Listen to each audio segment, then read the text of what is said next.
ప్రతిరోజు నీవు దేవునితో ఎంత సమయం గడుపుతున్నావు? కాబట్టి నువ్వు ఆయన పాదాల దగ్గర కూర్చుంటేనే నీ జీవితానికి అర్థం.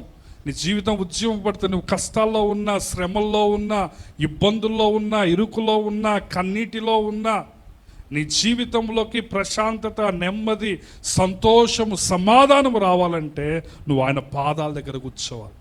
వాళ్ళు రాత్రంతా కష్టపడ్డారు కానీ వాళ్ళకి ఏమీ దొరకదు. కానీ యేసయ్య మాట విన్నామనుకో, యేసయ్య ఏమంటాడు? కుడి పక్కన వలవే. యేసయ్య మాటని వెలివేస్తే ఏమని వస్తే? విస్తారమైన చేప. నువ్వు మాట వినకుండా రాత్రంతా రకరకాల నెట్లు కొనుక్కొచ్చినావు, గాలాలు కొనుక్కొచ్చినావు, ఎర్రలు కొనుక్కొచ్చినావు, బంగారముతో గాలం చేపించినావు, కానీ చేప పడుతుందా?